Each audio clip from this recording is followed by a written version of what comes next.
Kowe maju petokno Kakang Garukaca, Kakang Antarja. Oh ya bener nek iki diunekke satriya petuk ya bener. Kok iso? Kalau muni kowe tak ewangi ning maju petokno Kakang Garukaca. Maju ya modar tenan.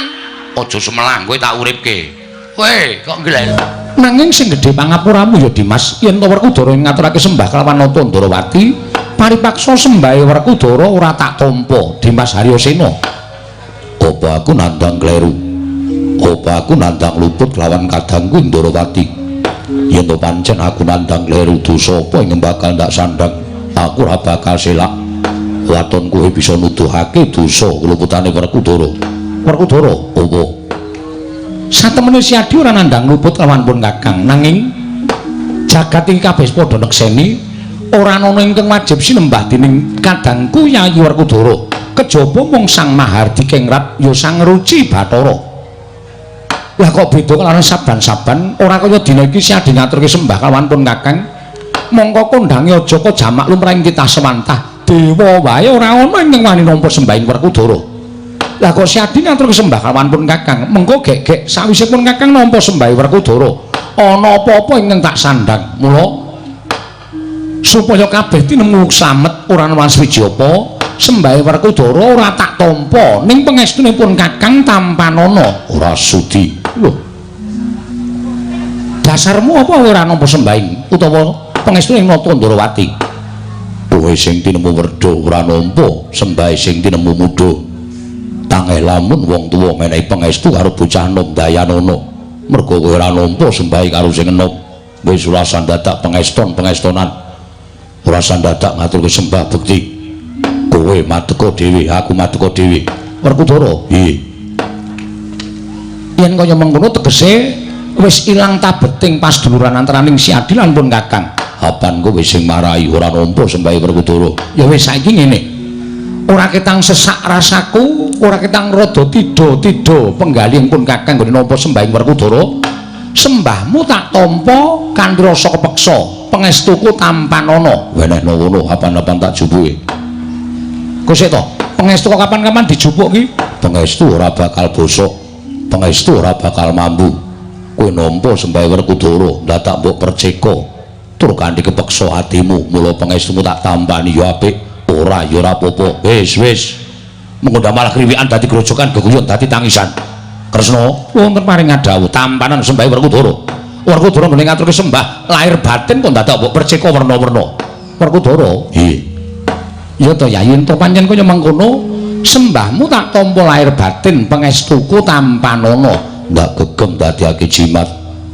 Pangestune Kresna, kakangku Dayanana uripe Werkudara. Dimas kadangipun Kakang ya ngaturake panuwun Yayi. Ya tiba padha-padha. Bule kakangku. Aku ngaturke sembahku katura. Wah, bule kakangku. Aku ngaturke sembahku katura. Bule kakangku. Koko Prabu, Nggih. Werkudara ngaturaken sembah kok mboten paring pangandikan pancen tak jarak. Lho, dasaripun menapa? Gusti to, kowe ngerti dhewe to? Jenenge Baladewa ki akeh.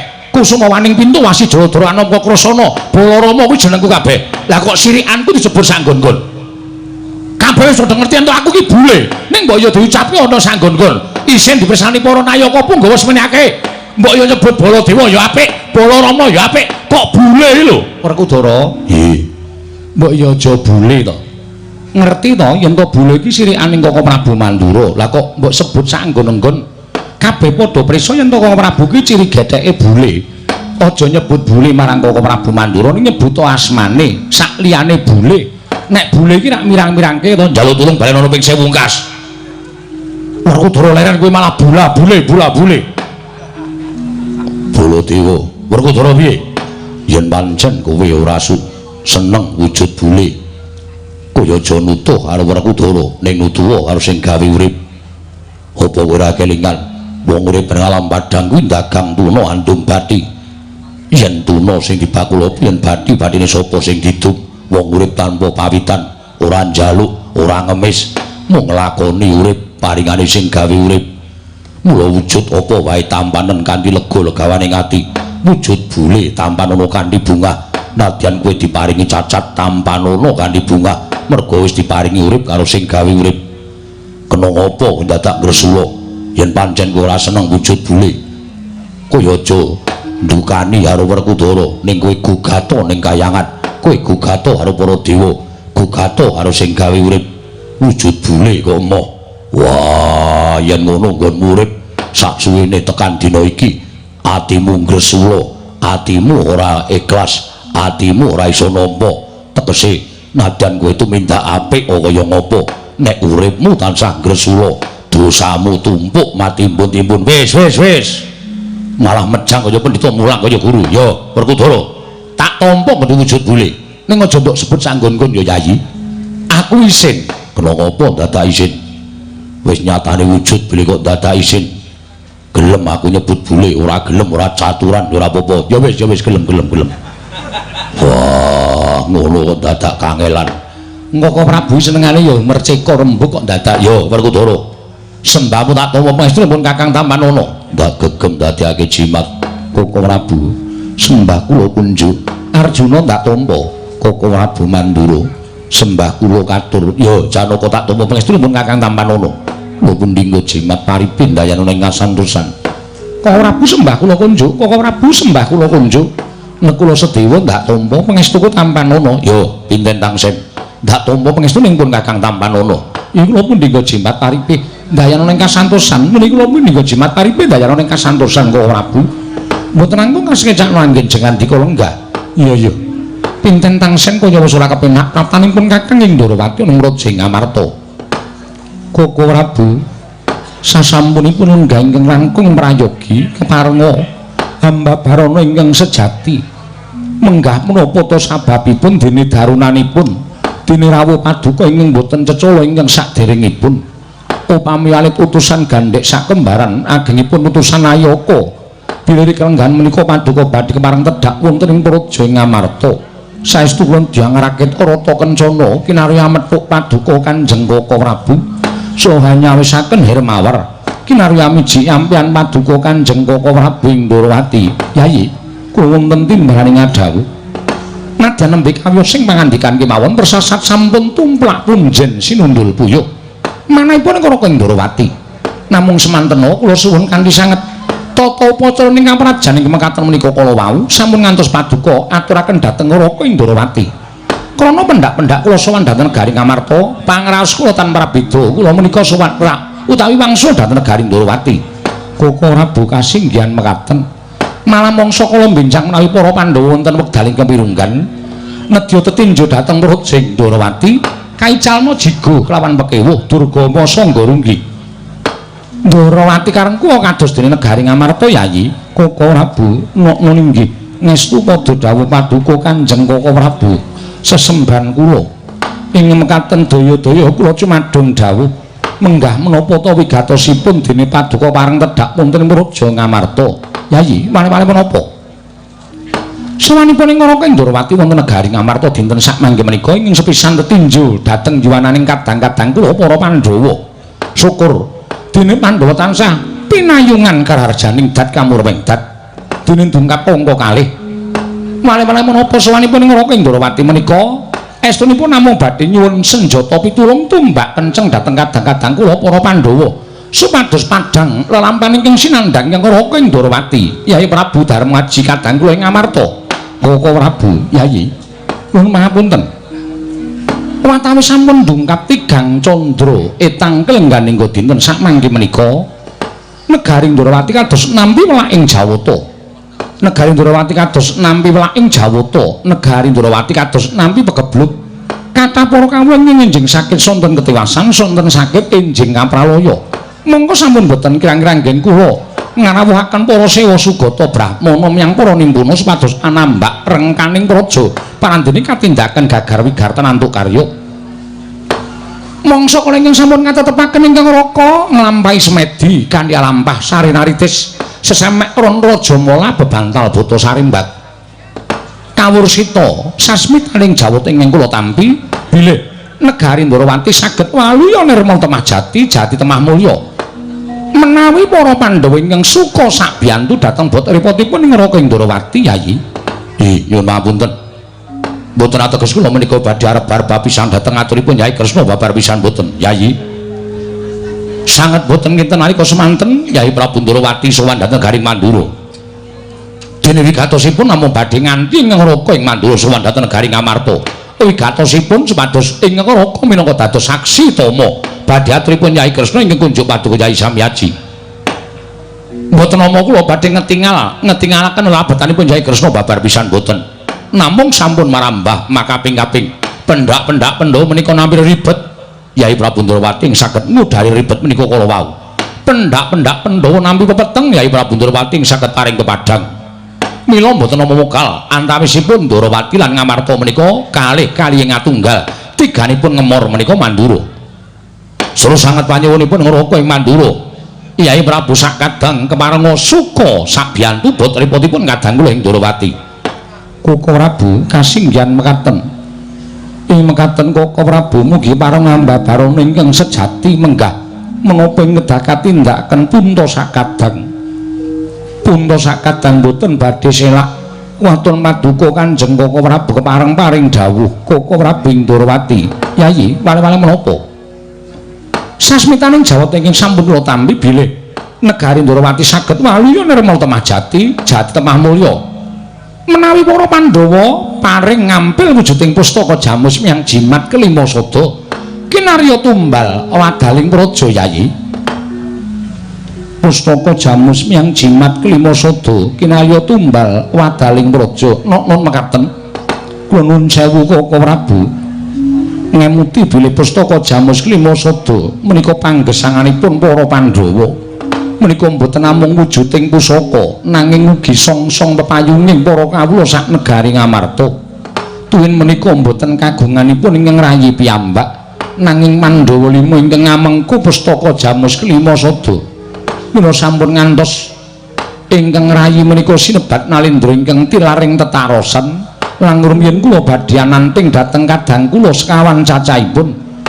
Menawi kadang kula sekawan Werkudara Janaka tuwin kembar menika nyarujuki menapa dados pangandika paduka tartemtu kula mboten badhe awel miwah kula mboten badhe anggrundel menawi pustaka Jamus kelima sada kaboyong wonten negari Ndrawati. Yayi mugi pareng wani bali dhateng kadang kula panenggak panengah tuwin Waragil.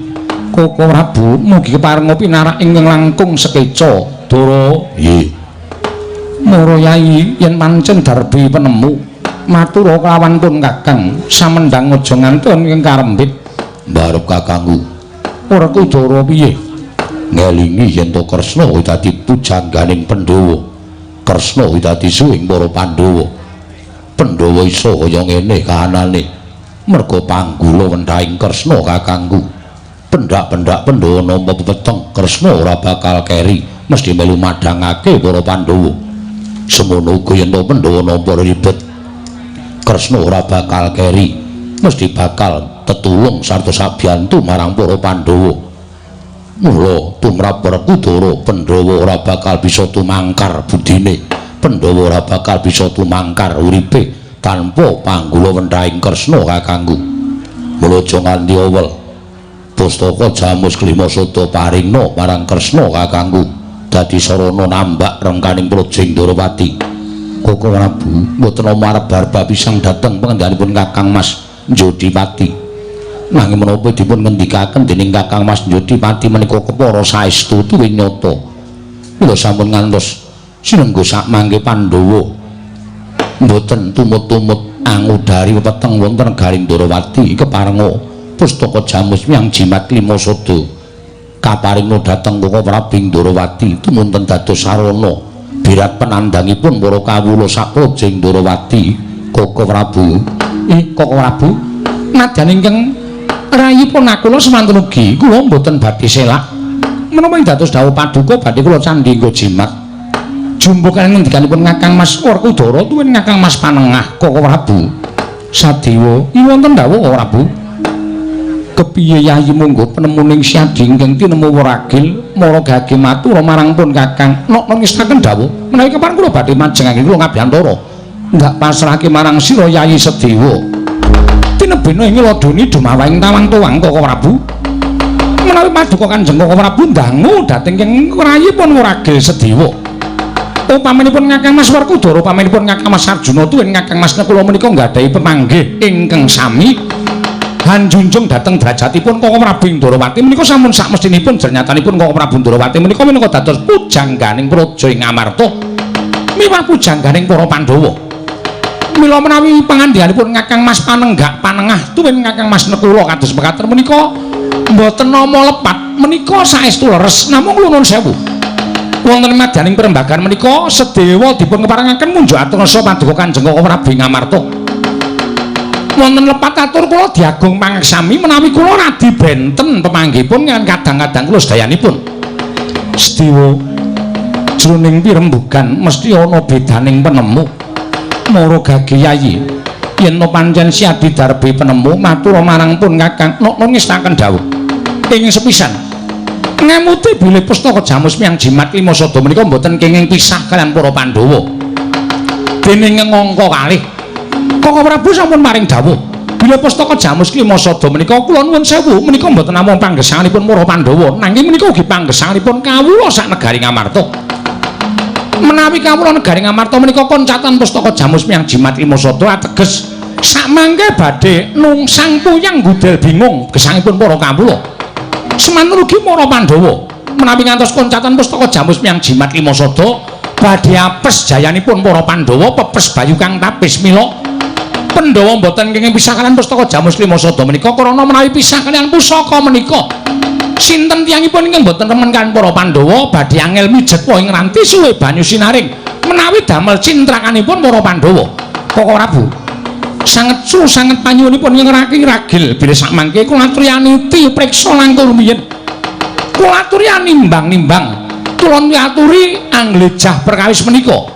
Bathinipun menapa menawi pustaka Jamus Lima Sada menika kaparingaken dhateng Koko Prabu Ndarawati. Tunanipun menapa menika dadipun petang. Awit menawi luput ing pametang menika mangke kula nuwun sewu kriwikan dadi grojokan geguyon dadi tangisan Koko Prabu.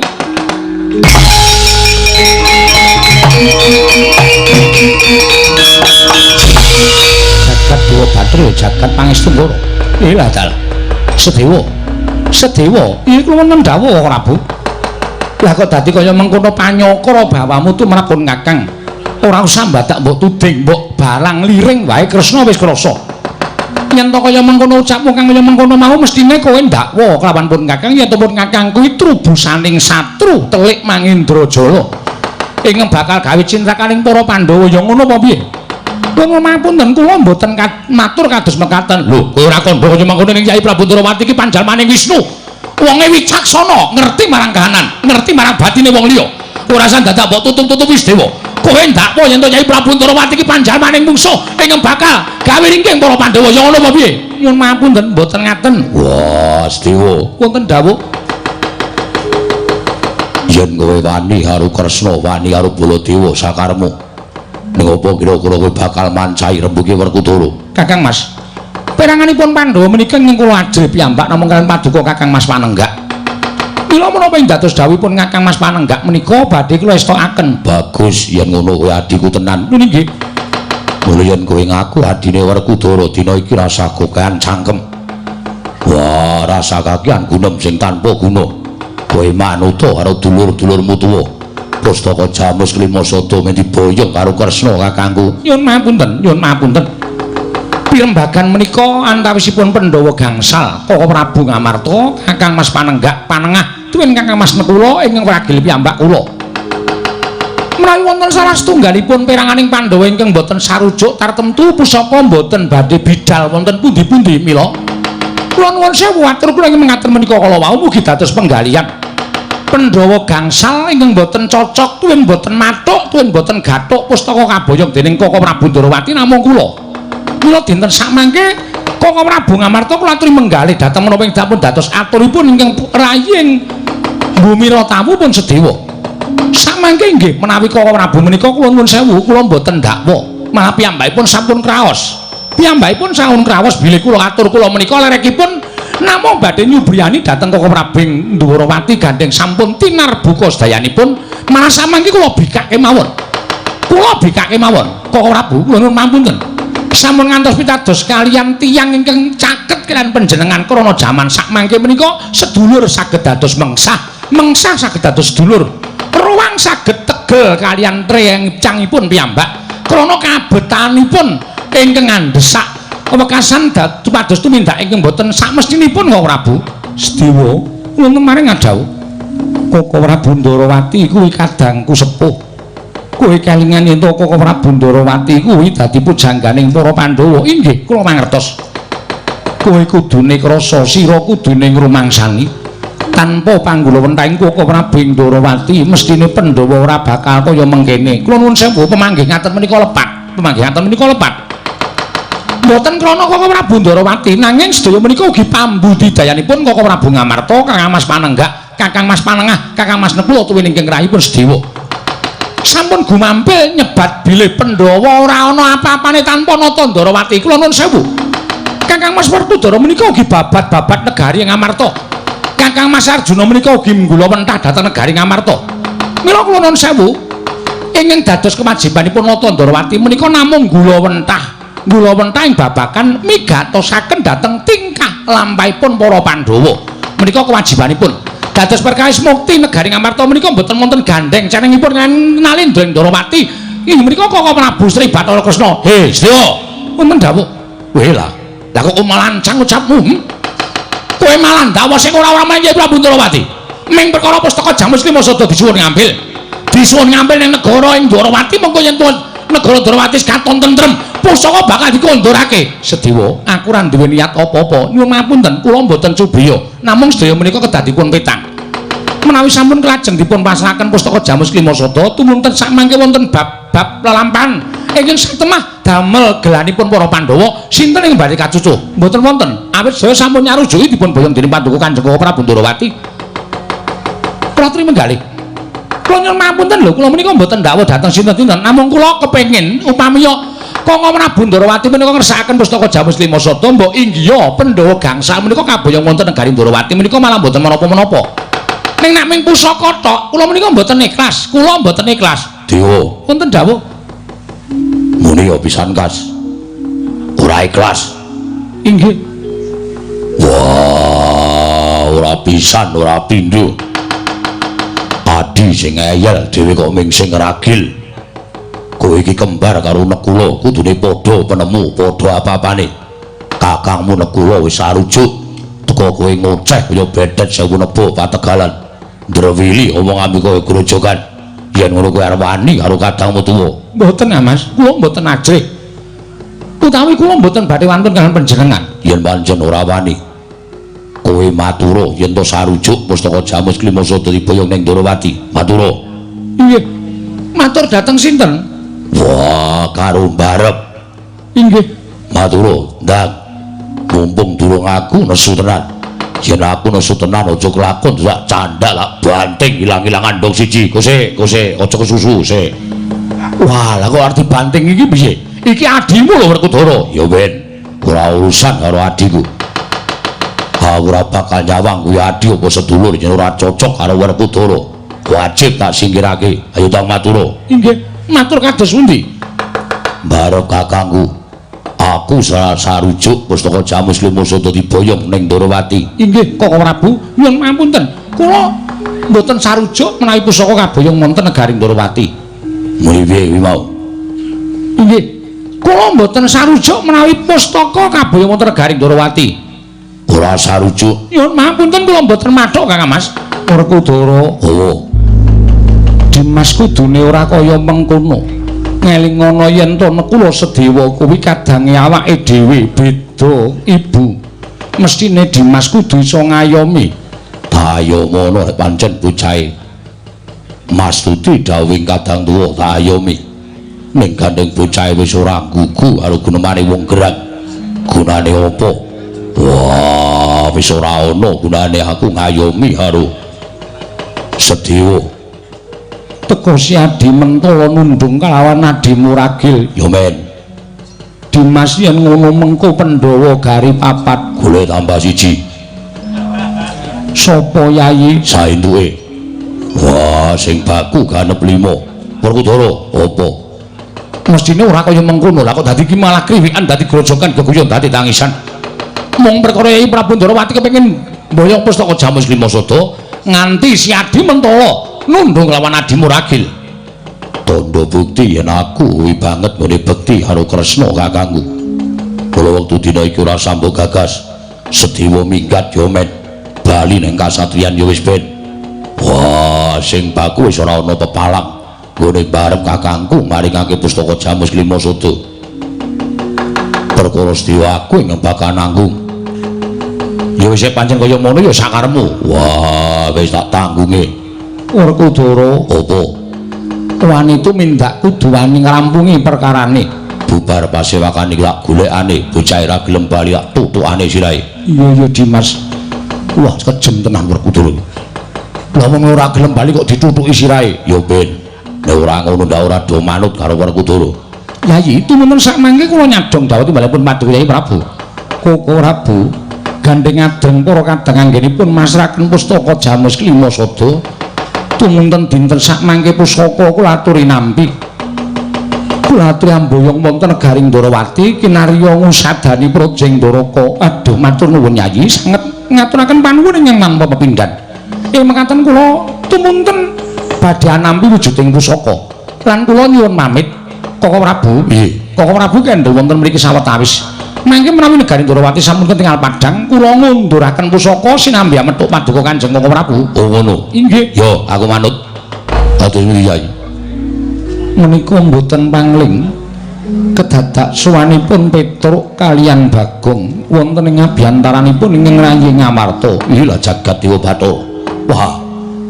Nadanipun menapakno Petruk menika panakawanipun batang-adang kula para Pandhawa. Bagong menika ugi baturipun para Pandhawa. Mbok menawi Petruk sowan menika gadah wigatos Yayi tumunten katimbalana menapa wigatosipun Petruk sowan.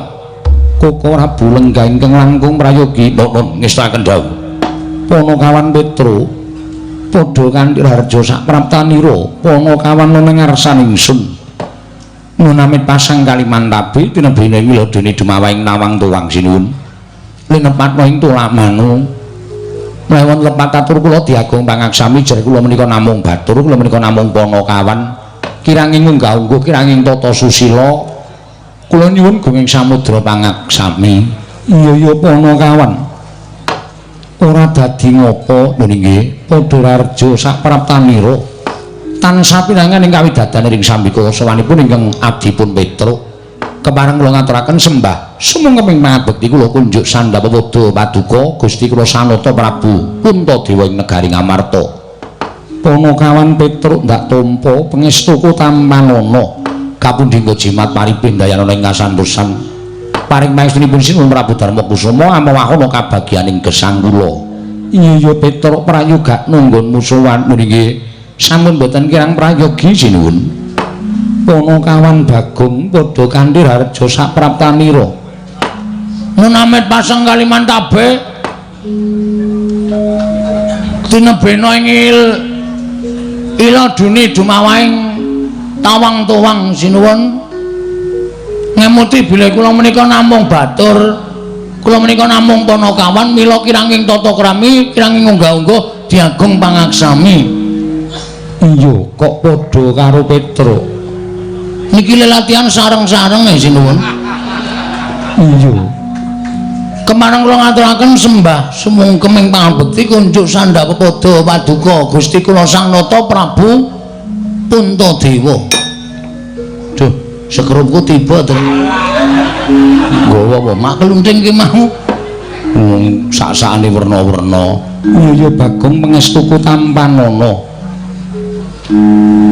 Kapundi nggo jimat paripe ndayanana ing kasantosan. Iya Bagong prayoga nunggonmu lungguh. Sampun boten kirang sekeca anggen kula ngabyantara ngersanipun Sinuwun Prabu Darma Kusuma. Iya Bagong sing tak karepke kaya ngono kuwi. Yen to sowan Nalendra ya kudu nganggo tata krama, ora sak kepenakmu dhewe. Nun inggih, samenika sampun radi insap Sinuwun. Iya Bagong, nun inggih mugi-mugi mboten kumat. Iya Bagong ora dadi ngopo. Petruk kandung kula padha raja sak praptamu. Sinuwun mandura wilujeng bekti kula kunjuk. Yo, pangestuku tampanana Petruk. Nun inggih, sanget anggen kawula dadosaken jimat. Ponokan Bagong padha raja sak praptamu. Pangestunipun Sinuwun Mandura wilujeng bekti kula kunjuk. Yo, pangestu Tamanono. Nyanyi. Apa kok? Cepet ya diwangsuli cepet men ketok kaya ngajeni ngono lho. Ngajeni nek ora cetha yo malah ora ngajeni. Panjenengan ngendika napa? Pangestu Tamanono, kapundi jiman mari pendhae ora kasantosan. Lho, ngono kuwi ceket-ceket. Petro dalem Padhararja sapraptamu wilujeng den bekti kula kunjuk. Yo, Bagong Padhararja sapraptamu. Ngantunipun Ndara Werkudara. Tansah pinanganing kawidadan bekti kula kunjuk. Balenala idak ndasmu. Pangaturipun Ndara Werkudara wilujeng bekti kula kunjuk. Ora kabeh satri iso dijak gojek, ora kabeh dijak gojek. Ndara Werkudara kuwi ora iso dijak guyon. Heeh, sepaneng. Gua malah ora. Aku ora seneng karo bendara-bendara sing sepaneng iki. Aku nek golek bendara iki ya sing ceria. Sing ngremenke, sing mbungahake. Ha iya. Lomo Ora pati ya. Petro Padhararja sapraptamu. Pangaturipun Ndara Janaka wilujeng bekti kula nggih Den. Iya ya Petro ndak tumpuk. Bagong Padhararja sapraptamu. Pangaturipun Ndara Janaka bekti kula nggih Den. Iya ya tak tumpuk. Petro kantong bolong Padhararja, Ndara kula bekti kula. iya ya Petro tak tumpuk. Bagong Padhararja, Ndara kula bekti kula. iya tak tumpuk. Lho. Kok gutang ya, Gong? Hah? Kok kurang siji? Goleke wong wae. Goleke wong piye? Maksudnya Pandhawa kok kurang siji? Mbok menawa ora masuk. Ora masuk. Tegese ora melu pasewakan, kadang-kadang iso jangkep, kadang-kadang iso ora. Lah iya. Ning kok kaya ora kepenak rasaku. Rasa tok gagas sing baku wae dikongkon bapak, apa perlune matur Sinuwun Prabu Darmakusuma. Ya, tak matur. Petro dalem. Ana apa Petro? Apa saka karepmu dhewe? Apa dikongkon bapakmu Semar? Marmatur Sambi Sumrabu Puntadewa. Nuwun lepat atur kula diagung mangaksami nggih Den. Iya ya Petro ora dadi ngopo. Ingkang sepisan kula ngaturaken sembah pangabekti kula kunjuk sanipun Ndara-ndara kula Pandhawa ingkang kangka kalih. Sowan kula menika estunipun boten saking pikajengan kula piyambak. Ing kula niki dapur dipun utus Bapak Semar. Petro dalem ya gene kowe nangis. Nggih. Sedih nek ngrasake lakon karang kadempel. Petro eneng apa kok nangis ki apa? Nggih riyen ngutokke unek-unek ya karo nangis barang ya ora apa-apa. Ya gene Petro. Sampun wonten setunggal candra niki. Bapak niku sakit. Lho, bapakmu lara. Nggih. Mengglecak mawon teng ngamben. Mengambegan kalih matane mlorok. Nek ditakoni pun boten semaur. Pun pokoke mengkaya nuwun sewu. Wis kaya kunarpa, wis kaya batang wong. Ning mripate ijik melek, jantunge ijik keteking jantung isih krasa. Dari kesemanten kula wis ora kurang-kurang gone nambake bapak. Nganti entek-entekan. Bapak kula tambake ning ora ana sing iso nambani karo bapak. Kula wis ngrawuhke para brahmana winasih sewa sugata miyang para nimpuna. Pendhita ampuh pun kula gawa kabeh teng Karang Kadempel. Ning siji mawon mboten wonten sing iso. Aduh iki napa nambani larane bapak. Nek omong ngono kuwi ra cetha e. Atiku kelara-lara, Gong. Aku wae nek mikir, kowe iki wong ora tatak kok. Wong ora mentalmu ora gedhe. Ameng bapakne lara kok nangis. Bapak kuwi lara wis tak ajab ndang mati ya. Lambemu elek to, Gong ora. Kowe iki anak model piye to? Model saiki. Lho. Anak kok model saiki ora. Anak saiki iki ndi sing do ngabekti karo wong tuwa? Hah? Tak takon. Anak saiki iki ndi sing do ngabekti karo wong tuwa? Ya isih ana siji loro. Ning akeh-akeh racak-racake wis do ninggal tata krama, do ora ngrebekti karo wong tuwa. Mongko sing jeneng wong tuwa ki ora butuh dipunjung ingkung gajah saben dina. ning butuh di ngabekteni karo anak, butuh dihormati karo anak, nonton anak kuwi tata krama unggah-ungguh tur ngerti marang Subasita kuwi wong tuwa wis seneng. Ha ta? Ha iya. Saiki ndi ana bocah sing ngabekti wong tuwa? Kongkon kuwi alasan. Lah iya ya, Gong. Ha iya. Kaya anakku kae wis mbok men. Tanengke wae kok. Ya wis ben terus kowe matura. Bagong, bapakmu ya gene. Ngeten. Pun wonten sesasi niku bapakne iku sekarat. Oh, cangkeme Bagong ki elek. Meneng to, ora ngomong aku tak matur sik. Mripate kecap-kecip kula takoni, butuh apa, Pak? Nek bapak butuh apa-apa, ngendika karo anak-anak. Nek bapak arep eling apa-apa, ngendika karo anak-anak. Anak-anak mesti bakal ngestu padha jawuhe bapak. Ora meneng wae ngono kuwi. Sing upakara nggih men kula. Bapak saniki kula sing upakara, mergo ora ana sing upakara. Petruk ya jarene nek dikon dinunuti bapakne lara, sibuk. Ora ndek kesempatan gula mentah wong tuwa. Gareng nek dikon ngomong karo wong tuwa, didokoki wong tuwa, alasane sawahe akeh, pendake sun ning sawah, ora sempat gula mentah karo wong tuwa. Kaya ngeten niku anak-anak saniki niku. Nek bapakne wis arep mecicil dadi titipi wis ora gelem dokon gula mentah ora gelem, ora do ngelingi jaman cilik. Untung isih enten kula. Iya Bagong. Lah bapakmu apa ora mbok golekke jamu? Mboten. Lho. Ora mbok golekke tombo. Angel banget wong sing jeneng kon maem tambene mingkem terus kok. Nganti bingung kula niki. Saniki kuru nika lho. Sesasi mboten tangi saking ngamben niku awake entek-tek. Wetenge sing maune mblegentonge dadi entek. Iga-igane ketok, sing lemu mung kari ndase. Jan ora ditata krama tenan. Menengo mbane kowe iki matur kok nangis iki cara ngendi? Ngoten niku. Lah terus pada suatu ketika apa kuwi Bagong? Oh iya lali aku. Lali nek matur ning ngarepe ratu e. Sawijining dina kula Gareng karo Petro niku tetengok nunggu bapak bengi-bengi nika do melek. Iya. Ah terus bapak niku dilalah kok watuk guk ngono. Tak kira nek kirek bul watuk bapak. Arep tak gusah kok suarane ning ngamben.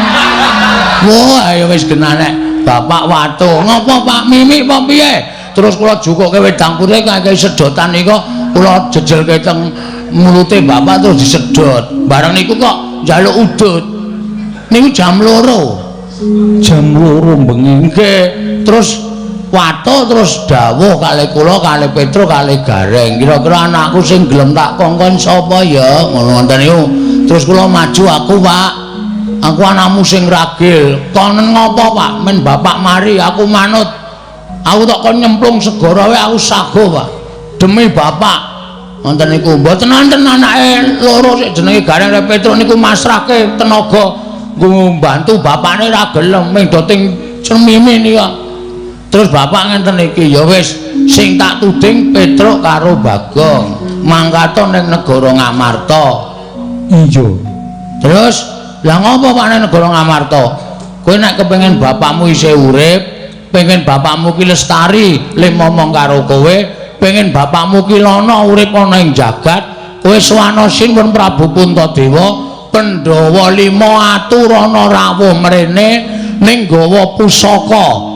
Ya kuwi pustaka Jamus Myang Jimat kelima sada. Ngoten niku.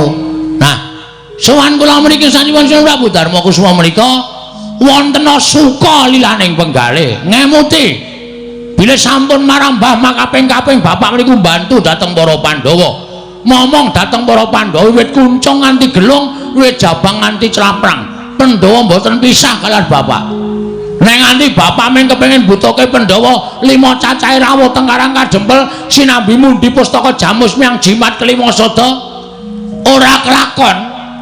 Niku ateges Pandhawa niku nuwun sewu satriya sing mboten ngerti males kabecikane wong liya.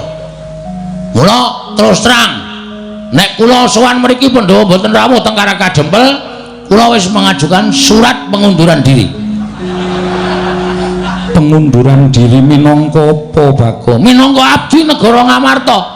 Terus apa gunane kula ket biyen nglesot teng negara Ngamarta mung butuh Pandhawa rawuh teng Karang Kadempel dadi srana tambane bapak kok ora kelakon. Nggih to? Percamu Percuma. Hah? Percuma. Nggo ngapa kula ngabekti karo sampean ning jebul sing kula labuhi, jebul sing kula bantu, jebul sing sane sing kawit biyen kula ewangi niku ora ngerti males kabeciane kali Bapak Semar. Pun cekap semanten atur kula nek enten pangandikan saking Sunan Prabu Darmakusuma kula ajeng midhangetaken. Nek pancen Sunan Prabu Darmakusuma paring dawuh, Bagong Pandhawa ora iso teka ning Karang Kadempel. Sampeyan wis rasa nyebut kula abdi, sampeyan rasa nyebut kula Panakawan, sampeyan rasa nyebut kula menika batur sampeyan. Kula ora arep manggon sabet sapon negara Ngamarta. Titik. Stop pikir Bagong. Wis. Nek ora melu ndoro Pandhawa kuwi kowe arep mangan saka sapa? Ngemis. Ngemis kok dipeng-pengke ora. Mbok ya nek omong ki sing nganggo dipikir ora waton ngomong. Konjur mengundurkan diri. Kowe wonge jiri kok, Tru. Kowe wonge ketergantungan. Heh. Kowe uripmu tergantung karo Pandhawa. Ya nek Pandhawa sing butuhke kowe terus. Nek Pandhawa ora butuhke kowe, arep ngopo kowe? Arep ngemis-ngemis nembung dadi abdine Pandhawa. Heeh. Wong ki ndek jati diri. Mengono kok wedi ora. Ana aku ambek wis paribasane Pandhawa ora iso nglabuhi karo bapak. Nggo ngopo? Nglabuhi Pandhawa. Wis ora ana gunane. Apa sing diparingi Pandhawa baleke kabeh? Kowe diparingi apa? Lemari. Utawa baleke. Warkasa terus wis tak dol. Oh. Lah tak nebus aku. Ya pokoke takon ngiklaske. Ya tegese kowe ra kon sekuwen. Ya men. Iya. Tak modasmu lho. Kowe iki senengane ngigol-ngigole aku le omong kok. Bagong, Wonten dawuh keloro-loro atiku Bagong. sami. Kula jan-jane matur ngenten iki niku. Kula ampet tenan ati kula. Merga kula mriki nyawang bapak niku wis kaya kunarpa. Bapak ndek pengarep-arep Pandhawa rawuh mriki ning kok sampeyan kula matur kaya ngoten kok malah nangis. Sawangen Pandhawa mung kari papat. Lho. Sing siji ilang nanti. Sing siji lunga Bagong. Sebab ditundung karo bendaramu. Sinten? Bendaramu Jodipati ya kuwi Werkudara. Ndara Werkudara nundung Ndara Sedewa. Iya Bagong. Wis jan ora pisan ora pindho kok kowe ki Wah. Ngapa to nek ngrampungi masalah nganggo ati sing sabare ngapa? Aku tak takon. Lho, aku ngelekke sampean ki ora ana salahe. Mergo aku ki batur. Batur ki pangembating catur. Kula warga kok inggat-inggatan, ora cocok kon minggat, ora cocok kon minggat. Sampeyan krasa mboten? Nek Ndara Sedewa niku putrane Dewi Madrim wis seda karo Prabu Pandu. Sampeyan putrane Ndara Kunti. Sing jeneng adiku Alon niku nek iso dirukti, diopeni, diragati, didadekke wong. Sampeyan entuk pahala. Ora malah kon minggat. Wah. Susah aku nek gagas kaya ngene. Aku ora manut karo aku, ora manut karo tuture wong tuwa ki piye? Nuwun sewu. Iya. Sampeyan kok ya ora ngelekke. Iya Bagong, aku kalah rembug karo Werkudara. Ora dene dadi pembarep. Kudune sampeyan iku iso mikir. Nek Werkudara arep nundung adine, sampeyan menggak. Werkudara, jangan Ngono. Ora kok meneng wae. Ha gunane apa dadi kakang barep? Iki ya ngono sing bagus iki meng wah. Le mumpung nek ana wong wedok ayu. Nek ana masalah meng klecam-klecem, kepiye? Kok dadi Pandhawa kaya ngene iki kepiye kahanane? Nuwun sewu, kula tak nyuwun pirsa. Masalahe apa? jan bocah iku malah begijikan dhewe iki ngono. Sapa-sapa diseneni sapa-sapa adimu ki piye to? Sapa-sapa anggepe kaya andane digetak-getak. Pun kajenge nang kemawon mbangane nguyuh sak nggon-nggon nang kemawon. Mergo Bagong nek nesu niku nguyuh sak nggon-nggon men kemawon. Pripun sebabe apa? Sebabe Sedewa nggondheli pustaka Jamus Klima Sada. Lho, kono hubungane karo pustaka Jamus Klima Sada? Iya, Bagong. Terus ngene kowe tak critani. Nggih, ning ampun dawa-dawa. Iya. Bekah kula ning ngrungokke. Iya ora dawa, Bagong. Ora apa-apa. Dawane ngempuk percuma. Oh, mesti nyengenges to. Angger muni omong mesti nyengenges to. Aku mbayangke aku dhewe to. Ha iya. Pun nggih cerita. Ngene ya Bagong. Nggih. Koko Prabu Ndarawati rawuh. Mriki iya. Ngandhakake yen Ndarawati kuwi ketaman pegebluk bisane waluya yen to tinumbalan pustaka Jamus Myang Jimat Klima Sada. Tumuli kabeh sarembuk pustaka Jamus Klima Sada diboyong dening Koko Prabu Ndarawati ya mung Sedewa sing ora mathuk, Sedewa sing ora cocok. Tumuli Sedewa didukani dening Bendara Munjadipati nganti dedrek nggone ndukani wekasan Sedewa ditundung lunga saka negara Ngamarta. Waduh. Berarti niki pustaka Jamus Klima Sada ilang utawa dibeta Sinuwun Ndarawati. Iya Bagong, mula aku ora bisa menehi wangsulan lawan kowe mergo pendawane ora ganep, pusakane ilang Bagong. Wah, wis Tru. Yo, mulai karo mampir golek Bandosa. Lho ngopo? Bapak jelas mati iki. Tambane ra ana kok arep ndi meneh parane. Ya engko gareng gek kon bedah bumi. Ha ya wis ngono wae ndak. Ambangane iki dadi masalah, dadi geger malah ora karo-karuan. Ha jare kowe arep mbelani bapak nganti tetesing getihmu sing pungkasan. Lho, nek pancen kowe arep mbelani karo bapak, perkara iki diglejah kok, diunceki. Sing bener piye? Sing kudune kepiye kelakone ora manut karo kahanan sing kaya ngene iki. Wah, jan susah aku nek gagas kaya ngene. Nun ngapunten lho, sampean kok ya nuwun pangapunten. Ikhlas lahir batin maringke pustaka Jamus Myang Jimat Klima Sada dhateng Sinuwun Ndarawati. Mergo Koko Prabu kuwi sesembahanku. Nuwun pangapunten. Saniki ampun gagas Sinuwun Ndarawati menika sesembahan sampean. Ning kudu ditonton. Mula ana tetembungan ngendikake ratu kuwi nek siniwaka aja ming netra walaka, tegese netra batin lahir tok, ning netra batin diwengake utawa permana jati. Wonten nika. Merga jaman saiki akeh sing maraja saka sela-selaning garu, ketoke kanca ning dadi mungsuh, ketoke sedulur ning tegel karo kancane. Menika nuwun sapunten, menika kudu dipun penggalih. Kalebet lakon sing dumadi wonten negari Ngamarta mriki, ketoke Sinuwun Ndarawati. Terus diparingi pustaka Jamus Klima Sada. Nuwun sewu. Nek nganti niki mengke dudu Sinuwun Ndarawati. Ternyata dudu Sinuwun Ndarawati, terus pustaka Jamus Klima Sada ical. Pripun ayo? Sapa sing arep disalahke? Sapa sing arep goleki pustaka Jamus Klima Sada? Ora ngawur dadi ratu ora gampang. Ora men iya. Iya gampang dapusi wong. Wah, sampeyan iku sembrono kok Sinuwun. Ora wis matur bola-bali to. Pustaka Jamus Klima Sada menika panggesanganipun para Pandhawa. Nek Pandhawa kelangan pustaka Jamus Klima Sada menika ngibarate wong sing ora seneng karo para Pandhawa, ajeng gawe cintrakaning para Pandhawa, angel mijet wae ngranti, suwe banyu sinaring.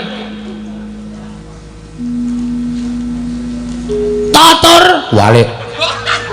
Kuwalik. Hah? Turta. Oh iya, Ndeng. Turta. Ning turta kok kuwalik pemikiran aja. Pustaka Jamus Klima Sada menika dados panggesanganipun para kawula sak negari Ngamarta. Nek nganti pusaka ilang, Ngamarta kawulane pating blengkah ora karo-karuan. Pripun nek kaya ngoten niku? Aja nyawang Ratu Ndarawati. Aja nyawang Ratu Ndarawati kadange tuwa. Para Pandhawa ning kudu diteliti, kudu ditelesih. Ngoten lho, kena dipasrahke, ning dicek dhisik. Werkudara Ndarawati tilik ana, ketaman pegeblok apa ora Werkudarane mangkat bubut nek wis dibuktekke iya mbarep pancen bener pusaka diparingke urung ana bukti kok wis diparingke niku macem mana pripun nek kaya ngene iki wah wis geger malah Bapak Semar ditelapke wis megap-megap arep tekaning pati malah pusaka mang paringke karo Prabu Kresna apa nek ngono Kresna karo Semar iki bobote abot Kresna apa piye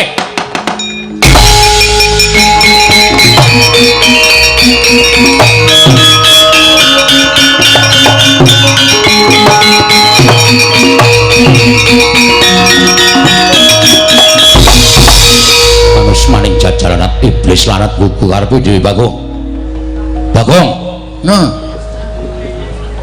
kowe mau muni piye kowe mau muni piye wah ya wis lali wis mau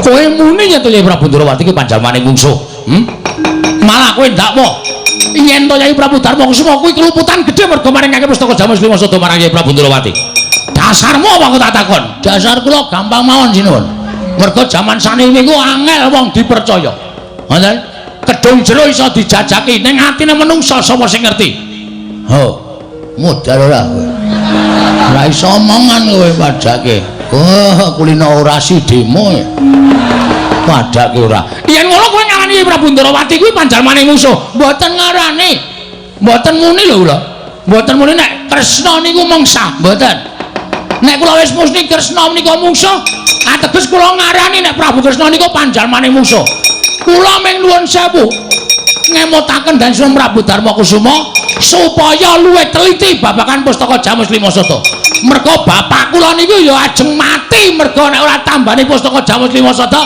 kula kelangan wong tua kula sinuwun perkara bapakmu mati mbok ben perkara bapakmu mati ya wis ben bapakmu kuwi wis tuwa wong tua kuwi parane arep ndi meneh wong tua ki parane wong ngarep ndi meneh wong semene akeh ki mung padha antri tekaning pati mung kari ngenteni pestine kodrate dhewe-dhewe kula perkara bapakmu lara ki janjane ora mbok goleki tampa ning wis ben enten ana wayane mangsa kala tumedhae Sang Hyang Nyawa Dipati jabut karo nyawane bapakmu yen pancen pesti kudu tekaning pati lha tos iki Ndra piye kok lara ning ati ya lara ning ati ya tandangi ora bapak dipatek-patekke ora kowe iki ngoso goleki tampa kok mung dinekke tekaning pati ayo karo ngopo nek kowe wani ndakwa Yai Prabu Ndrawati panjalmaning musuh aku ya wani ngarani bapakmu kuwi wis lara wis tuwa wis arep tekaning pati Bagong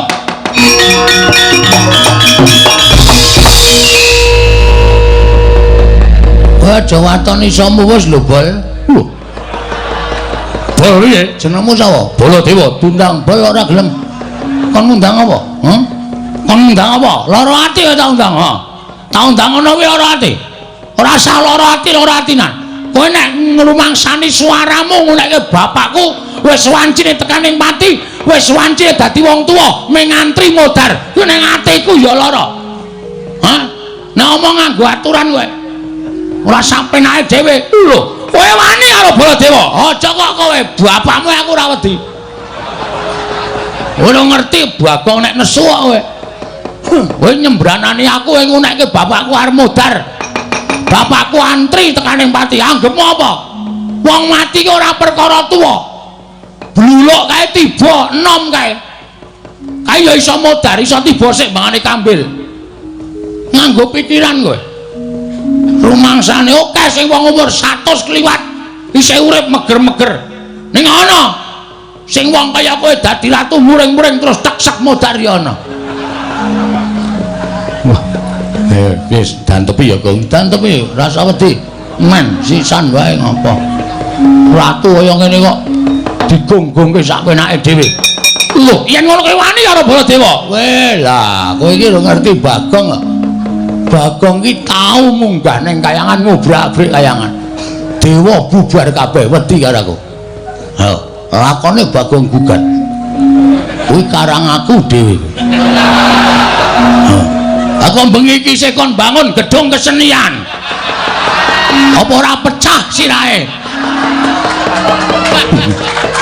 ayo wis ben ora mula aku sedina ora metu saka omah kamar teturon ning kursi jane karo ngenam-enam pikir ki engko piye engko gek kepiye ha kok entuk dalan wong ki anggere nyebut karo sing gawe urip ora mesti neng dalan anggepe apa dikira aku wedi karo sampean ora wedi karo sampean ya pancen wani karo Balajayu ora nek papane wong neter kadidayan babaro ayo kowe arep ngopo saiki kowe arep ngopo tak tandingi legane atiku kowe kena mboyong para Pandhawa kena mboyong pustaka Jamus Klimasada marang Karangadepur nggo tampa bapakmu ning langka ana dhisik kuwandane Baladewa waduh lewani sumbar ming kowe kok oke aku ya iso gawe sayembara kaya ngono gawanan pustaka Jamus Klimasada ning Darawati rasa dibalekke waton iso nglangkai kuwandane Petruk wonten maring adhawu maka dadi kaya mengkene kahanan ingkang dumadya ning Praja Ngamarta Yayi apa Siadi ora rumangsa kleru nundung kelawan kadangmu ragil wah bareng Petruk sowan matur yen Semar loro wah tumulya ana rasa getun atiku semono uga mbarep ndak kira uga keduwung maringake pustaka Jamus Myang Jimat Klimasada Dimas sego wis dadi jeneng ora bakal pulih meneh dadi sego ing mengkono ora perlu digetuni ya sing wigati Ayun Budidaya golek ana kadangmu Sedewa ingkang angka 2 upadinen sarta titi priksanen kahanan Darawati ya Yayi nanging kang luwih becik sirepen dhisik kamurkaning Kaka Prabu Mandura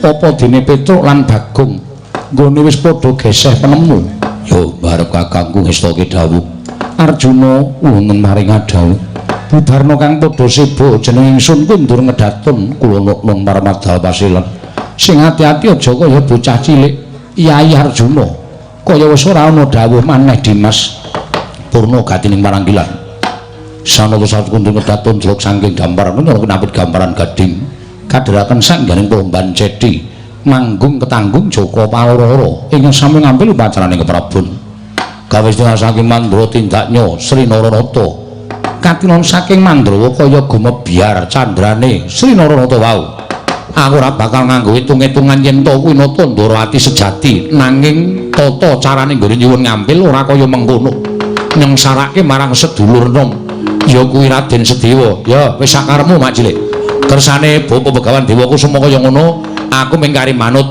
lah terus aku tekon ora lunga saka kene iki sirmu piye mengko bakal ana ingkang teka ning papan kene wong kang teka ning papan kene mau tulungono merga kuwi wajib mbok tulungi oh ya ngestoke dawuh wis sembahku ndereke tindake Bapak Dewa Kusuma tak golekane nata Ndarawati ngboyong pustaka Jamus Myang Jimat Klimasada sing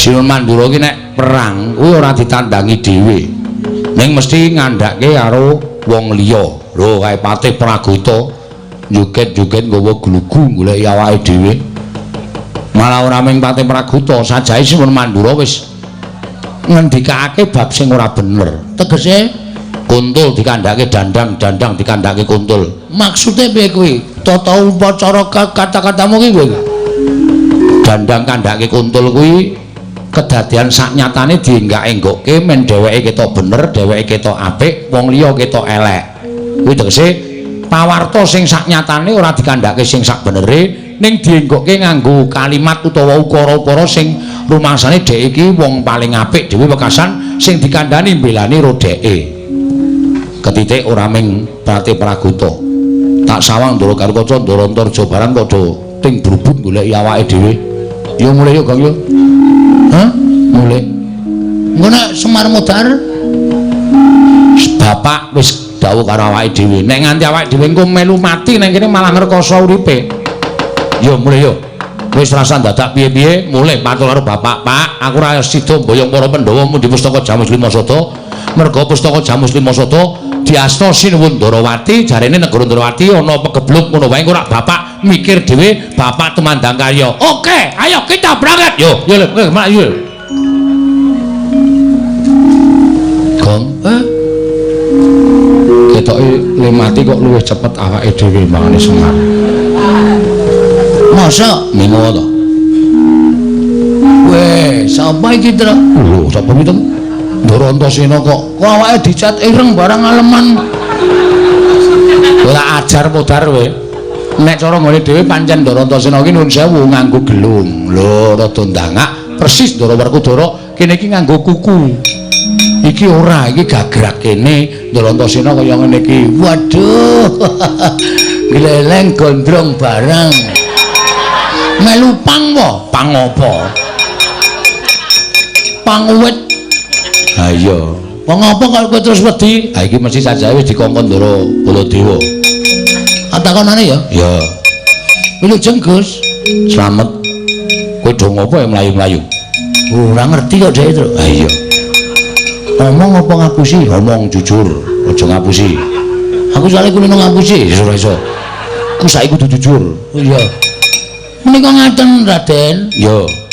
Sing ngomong Petro apa Bagong? Kula. Ngapusi lak keplak ndasmu pecah dadi papat. Diar ora. Ana kowe Tru. Ya.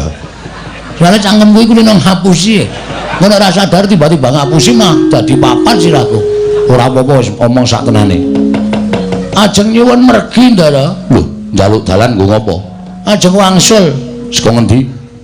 Saking sinuwun anu sowan sinuwun sinu anu sowan sinuwan. Sowan sinuwun Sowan sinuwun Prabu Prabu Puntadewa. wigatine. Kula tak matur sampean aja kaget nggih. Ya. Ning nek umpama kaget nggih kaget sakniki mawon. Dadi kula nek kula matur sampean pun mboten kaget. Wong kaget kon kaget saiki tak keplak sisan kowe. Kula matur sinuwun Prabu Puntadewa ngabari nek bapak niku gerah. Lho. Kakene Semar loro. Heeh. Lho lah kowe iki ting pendurung ki ora nambake bapakmu piye? Modal ora malah disalahke ta, Tru. Nuwun sewu, pun mboten kirang-kirang lek kula golek tombo. Ning bapak mboten iso sedo. Lho. Bapak mboten iso sembuh. Ah, suatu saat bapak niku pari pangandikan, Petro Bagong sowan ning negara Ngamarta. Aku iso mari nek Pandhawa rawuh mrene sinambi mundhi pustaka Jamus Lima Sada. Wis to kandhake Siwa Ngamarta. Wis, ya numpun. Terus Siwa Ngamarta ngendika piye? Bagong ketiwasan merga pustaka Jamus Lima Sada diasta sinuwun Prabu Sri Bathara Kresna. Lho, nek ngono ngendikane Mak Cilik Sedewa iki mau bener. Mangke piye? Sampeyan ketemu nganu no, Sedewa no. Basa tak ajar kowe. Heeh, Ndara Sedewa to. Ketemu. Teng pundi? Kula wau soalé mlebu teng negara Ngamarta niku Pandhawa niku mung kanton papat. Sing kurang Ndara Sedewa. Kula takoke Ndara Sedewa teng pundi? Ditunjung bapakmu Ndara Werkudara.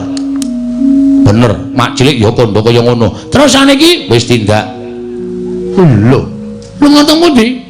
Kuwi itu perkaramu iki urusane Mak Cilik Sedewa. Sing migati aku nang kene iki kon ora lunga-lunga, nek ana wong tekan kene kon nulungi ngendikane Mak Cilik Sedewa kaya ngono. Lah kok sing tekan kene kowe karo Bagong karo Petro. Wong loro mingan. Kula kalih Petro, ora kowe karo Bagong karo Petro. Ora kebablasan le omong. Karepku iki kowe karo Petro ngono. Heeh. Lah kowe saka ngendi? Kok negara Ngamarta? Kok mlayu-mlayu? Ajeng gelut. Lho. Gelut karo sapa? Ana Baladewa. Gleleng lho. Oh. Aman rung tau ngerti Bagong karo gelut karo Baladewa. Mengene iki. Lho.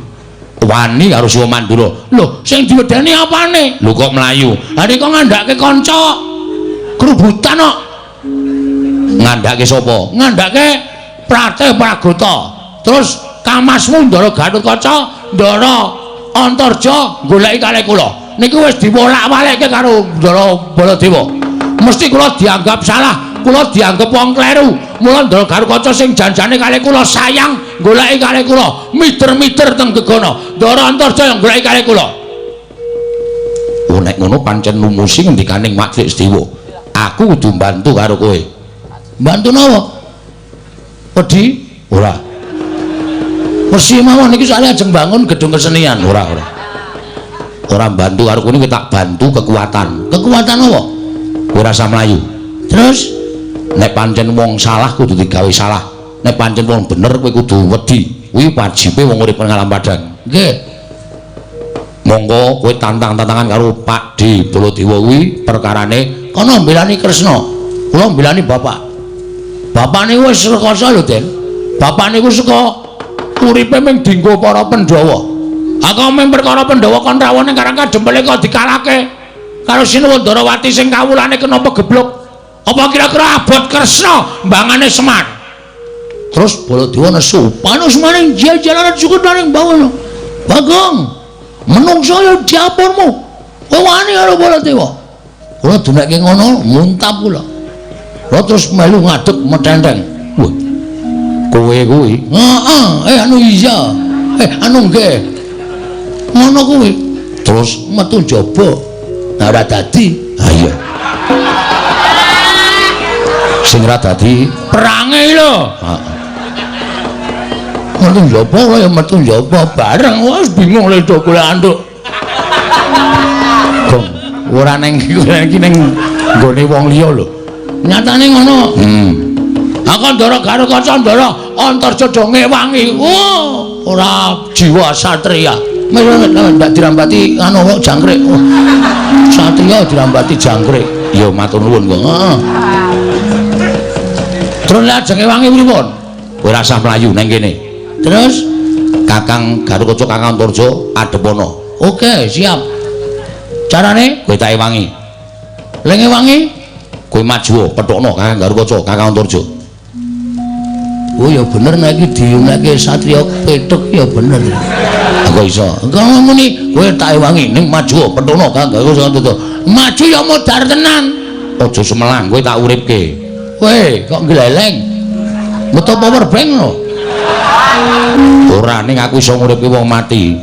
Carane Iki lho, banyu sungut kuwi tak pres, tak nggo nambani wong loro, tak nggo nguripke wong tekaning pati sing durung winanci. wah gleleng iki ta. Heeh. Ya maju yo. Mun nek nganti awak dhewe mati ra konangan, Nah kuwi masalahe. Nah sampai kula mati mongko ketutupan suket ayo.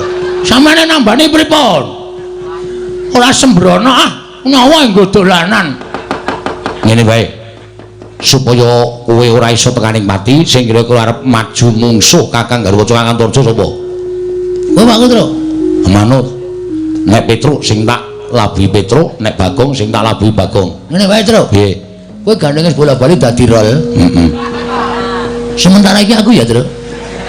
Kowe arep ngopo? Aku tak sing maju. Aku diluwangi ndelok sene. Ya, sakarepmu. Nek Petruk ora maju ning mburi kene. Arep ngopo, Gong? Wong kok glelenge ra jamak-jamak. Terus kula kudu pripun? Aku tak manjing ning awakmu. Lho. Kowe nek tak njingi, kowe dadi wong ampuh, kowe ditibani pusaka ora apa-apa, disuduk ora bakal tatu, kowe dipotol sirahmu karo Kakang Garukaca ora bakal potol. Soale ngedrat Ora.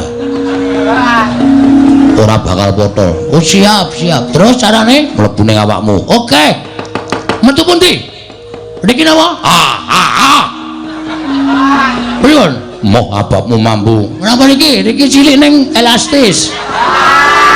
Iso klebon gedhe barang ngene. Gong lo satria kon mlebu mburi ora. Metu pundi? Kowe ngamet ambegan kok. Ngamet ambegan. Engko aku tak mlebu sarana sukma. Oke. Wis ke wis. Saniki? Heeh. Nek aku mlebu ning awakmu, kowe dadi wong ampuh. Nek lumrah kowe dipotol sirahe ora bakal potol, kowe dipateni ora bakal mati. Wis toto-toto ya, Gong. Aku tak mlebu ning awakmu. Nek aku wis mlebu kowe piye-piye bakal keturutan, ambles bumi ya iso, mabur ya iso. Jangan jeblok wetenge. Ngomong wae ora. Gak mlebu kene iki wis ngampet ora dilebon-lebone. Ya wis ke toto-toto.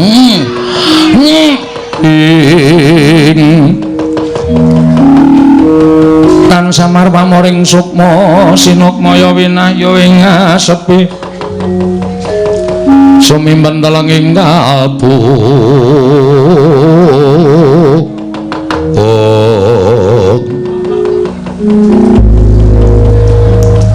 wis aku mlebu ning awakmu Engko aku bakal digdaya, Gong. Wis, kowe iso ngambah Dirgantara, kowe iso mabur. Ngono wae ya, Gong. Oh, celeng iki. Tak kira nek Ndara Antasena diwasar jeblok wetenge. Gus, Apa? sampeyan ndi? Aku wis nang jero awakmu. Gleleng iki nek ora nganggo Bagong sing siap nggo gelut wis ora.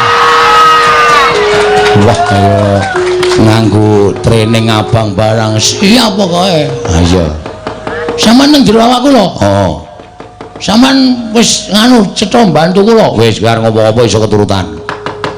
Upamane Ambes bumi ya kelakon, mabur ya kelakon. iki nek tak coba ora ana nyatane tak tokke liwat mburi lho iki. Iya, iya. Buan klepret ya men kuwi. Nek ana ambles bumi carane piye? Ya sepaton ngamreke, awakmu disepi bumi ora ambles bumi. Hati-hati. Hati-hati lho, Gong, nek ora nyoto buathukmu entuk aspal tatu tenan. Kowe ora meden-medeni to minggat kana. Wong arep jajal kok digol-goli ra. Gong, hati-hati lho, Gong. Petroke. Ah jotos tenan kowe marai tratapane.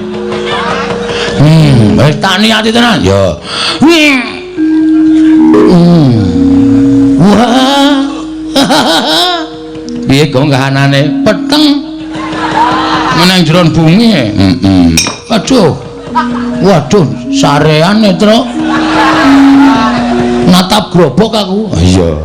Aja liwat sarean kowe iki sareane piyai-piyai luhur ndak ngono. Apa Metu, Gong. Hah? Metu. Oke. Nek jedul pripun, Den? Mengkari munggah jedul. Wah. Nek nganu Mabur sikile gedruke lemah ping 3. Mabur iso mabur. Niat nggo nati. oke.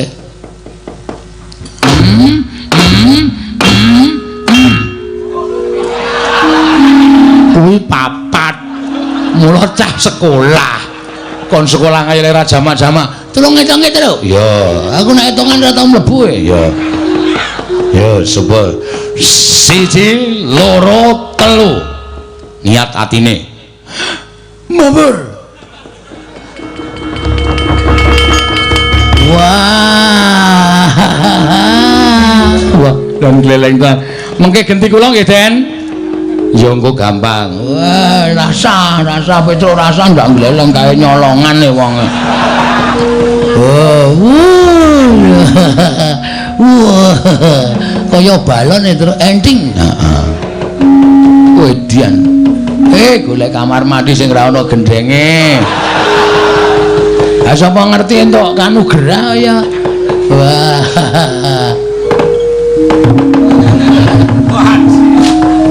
Grimes wae ya.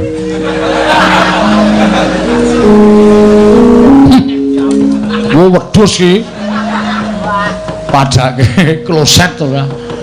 Men tak uyuhi sithik ngoten. Ya wis mangkat, Gong. Mangkat kowe rasa melu-melu ngaso. Ya. Hak tataane dhewe sing kira-kira mbelani karo Baladewa. Aku sing nandingi. Hati-hati oleh Siap aja kuwatir,